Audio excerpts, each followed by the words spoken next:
mengenai yang lagi viral sekarang tentang Kamboja, yang dimana kita bekerja ke sana, pulang-pulang salah satu orang kita hilang.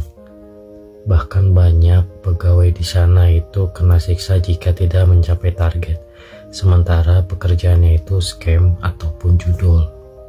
Sementara agen-agen pencari kerja ini tuh udah ada dari sebelum COVID ya. Sebelum COVID aku hampir terkirim ke Kamboja. Waktu itu aku ngelamar lewat aplikasi. Ternyata dari aplikasi itu telepon aku dengan gaji lumayan besar untuk dikirim ke Kamboja. Tapi karena aku mengecek dulu perusahaan itu perusahaan apa, dan ternyata itu perusahaan tentang kasino ataupun judi, alhasil aku mengurungkan niatku. Dan alhamdulillahnya sekarang masih ada di sini. Saranku mungkin dari pihak kepolisian bisa mengecek nih di beberapa agen-agen atau perusahaan-perusahaan yang menawarkan kerja ke Kamboja, ataupun kayak kita ngelamar lewat aplikasi, terkadang tiba-tiba ada panggilan masuk dari perusahaan Kamboja. Itu kayaknya patut dicurigai kayak gitu loh. Orang cuma muka anak saya doang yang pas sekarat ya Pak. Pas sekarat? Iya. Ibu tahu itu pas sekarat gimana? Tanggal 2 Maret itu komunikasi terakhir saya. Enggak, ibu sempat lihat muka sampai sekarat tuh? Iya. Ibu menyimpulkan itu sekarat seperti apa? Ya soalnya saya panggil-panggil dia udah nggak bisa jawab. Posisinya duduk begini aja Pak, tatapan matanya udah kosong. Itu terakhir video call? Tanggal 2 Maret malam. Apa benar ini Bu, keluarga dari saudara dari Tidak Sempurna? Iya benar. Jadi kita tahu posisi jenazahnya di mana. Kan dia meninggal di perjalanan menuju ke rumah sakit. Terus HP-nya langsung diambil sama polisi. sempat ada yang mengaku temennya menjelaskan kalau kakak saya tuh di sana meninggal dalam perjalanan. Dia yang menggendong kakak saya dari lantai 10 sampai ke mobil itu. Terus kakak saya katanya nggak kuat meninggal di perjalanan. Sempat minta nomor rekening, katanya mau santunan. Sempat saya minta Sherlock, dia nggak mau. Jangan bilang saya ngapa-ngapain Rizal, soalnya saya juga kepengen pulang ke Indonesia, katanya dia. Teman-temannya itu semua dihubungi sama orang yang menelpon ibu saya. Kemarin ini Facebook kakak saya tuh sempat aktif, terus tapi di chat nggak bisa, tidak tersedia gitu.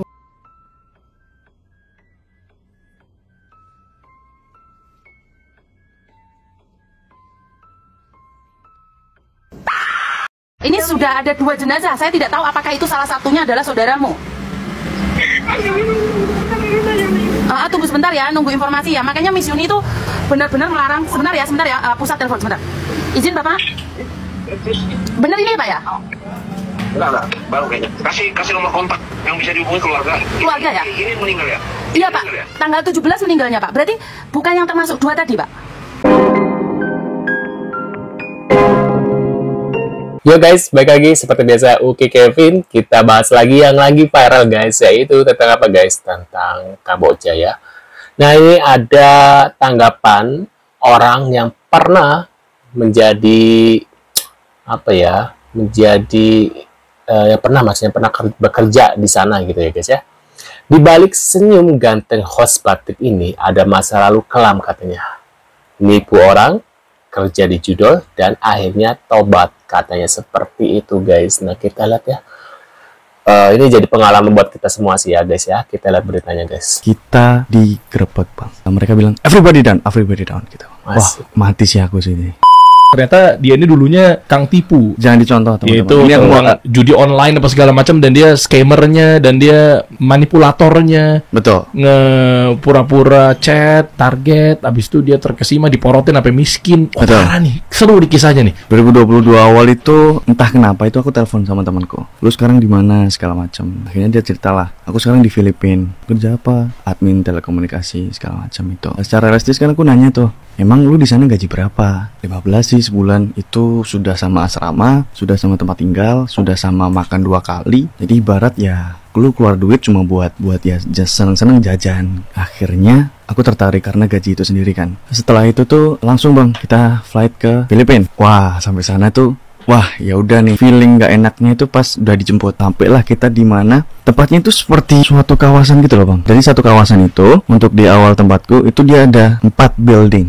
ya udah, data kita dikumpulin, masuk segala macam. Akhirnya H+1 aku kerja tuh tahu ini udah pasti nggak halal nih. Indikasinya nggak halal itu adalah kita berpura-pura untuk menjadi seseorang yang memang bukan kita gitu kan. Kan aku langsung spontan kan bilang sama temenku, wah gue nggak bisa nih kayak gini, gue nggak bisa kerja kayak gini. Terus dia bilang, lu nggak bisa cabut paspor dan data diri lu udah dikumpul sama admin. Kalaupun lu mau nebus, lu harus bayar. Dan pada saat itu tuh 25 juta per orang. Sedangkan aku berdua tuh sama temenku, otomatis 50 juta kan. Akhirnya kita putuskan berdua untuk kita paksain kerja. Sampai dapatlah di situ, di hari ke-28 itu, kita digerebek bang. Mereka bilang, everybody down gitu. Otomatis kaget, aku pun juga kayak, wah mati sih aku sini. Aku mati sih di sini.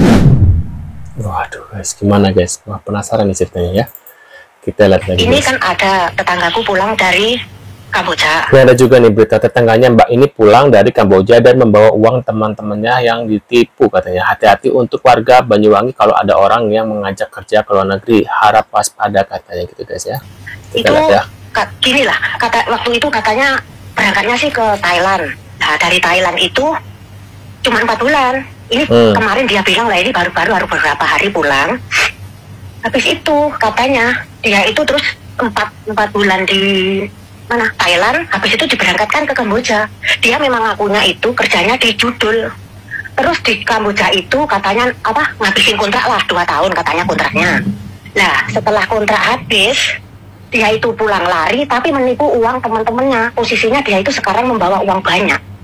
Yang saya takutkan dia itu mempengaruhi tetangga-tetangga saya, Miss, itu juga tetangga dia beberapa rumah dari tempat saya.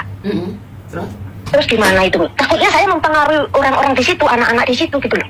Ya kamu harus laporan sama dusun kamu, sama kepala desa kamu, sama polsek kamu dong. Nanti saya dikira fitnah nggak? Hah? Nanti saya dikira fitnah dia gitu. Ya, kalau kamu nggak ada bukti ya jelas itu fitnah. Tapi dia sendiri ngomong loh, Miss. Dia sendiri ada buktinya nggak? Kamu rekam nggak? Enggak, bodohnya di situ nggak rekam. Ya kalau nggak ada rekamannya terus begini. Terus jangan dibilang siapa-siapa lah ya gitu. Iya. Ini rahasia jatuhnya kalau nggak ada buktinya dan saksi. Nah ya maka dari itu, tapi aku takut nanti dia mempengaruhi. Ya ampun, gemeter loh aku. Artinya adalah ada seseorang yang pernah kerja di Thailand, pernah kerja di Kamboja, kerja jadi judol, nipu teman-temannya agar dibawa ke sana. Dan kamu khawatir ini orang lain kali mau menipu orang lain lagi, termasuk tetanggamu sendiri. Masalahnya kamu nggak ada bukti. Iya, ini Miss, aku dari Banyuwangi kan, deket sama si Rizal itu yang kemarin meninggal ini. Iya, tapi masalahnya kamu nggak ada bukti kan?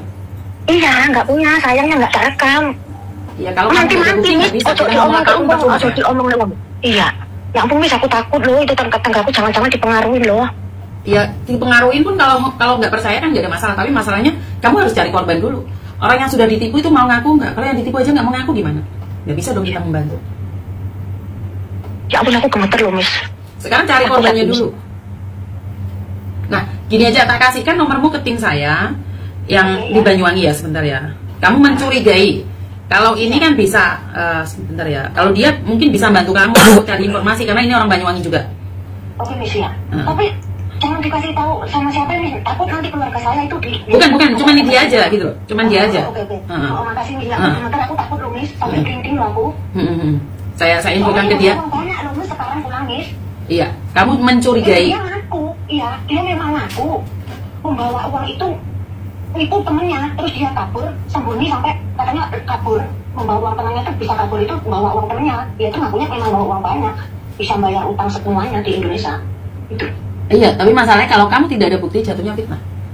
Iya sih, kalau ini jadinya kita ya susah. Ini nomornya sekarang tak sambung, sekarang kamu telepon sendiri. Itu orang Banyuwangi, itu tim saya. Hanya telepon dia aja, oke? Oke, terima kasih. Yo, terima kasih. Ini perhatian khusus buat teman-teman yang ada di Banyuwangi. Salah satu kasus yang menimpa Rizal itu seharusnya menjadi pendidikan buat kita semua. Jangan mudah percaya bekerja di luar negeri. Apa sih yang ada dalam kalender? Emangnya meninggal dunia hanya di Kamboja saja? Dimanapun bisa meninggal dunia. Tetapi menjadi sangat tragis sekali saat kamu meninggal dunia pun harus ngerepotin orang banyak. Harus merepotkan banyak orang. Benar, jadi buat teman-teman, ini lagi ada perekrutan di Banyuwangi. Ini diduga ada oknum-oknum sedang merekrut anak-anak muda untuk dibawa ke Kamboja, khusus untuk daerah Banyuwangi. Kembali lagi, silahkan percaya, silahkan tidak. Jika kamu percaya, jangan sampai itu terjadi. Kalau kamu tidak percaya, coba aja nyali. Paham ya? Sampai di sini paham ya?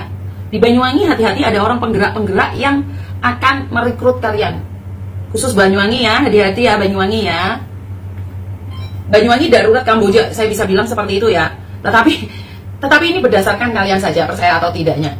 Jadi perekrutan dilakukan secara ugal-ugalan untuk orang-orang yang berasal dari Banyuwangi. Sebenarnya ini bisa dikatakan sangat berbahaya sekali, tetapi saya tidak tahu ya, karena saya tidak mengerti pemerintahan yang ada di Banyuwangi. Mohon izin bisa disampaikan kepada pemerintahan yang ada di Banyuwangi mungkin untuk memberikan edukasi yang lebih kepada masyarakat Banyuwangi agar tidak mudah percaya jika ada orang mengajak bekerja. Itu ya mah guys ya, dimanapun kita berada, ketika kita ditawarin bekerja ya, entah dimanapun, entah di Thailand, Filipina, ataupun dimanapun, Korea, apapun gitu, kita harus benar-benar melihat agensinya seperti apa gitu ya, yang pernah bekerja di situ gimana, terus perusahaannya seperti apa gitu ya.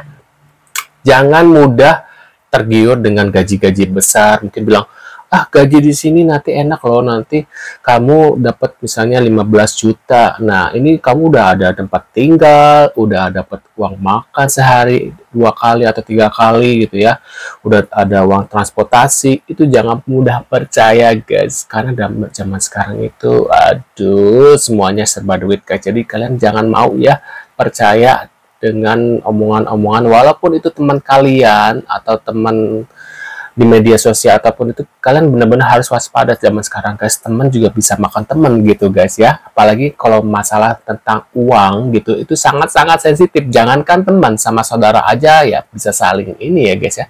Makanya untuk kalian semua yang menonton video aku ini, untuk berhati-hati dalam mencari pekerjaan, apalagi ke luar negeri guys. Di Indonesia juga banyak sih kasus-kasus seperti ini, cuma belum ke blow up aja guys.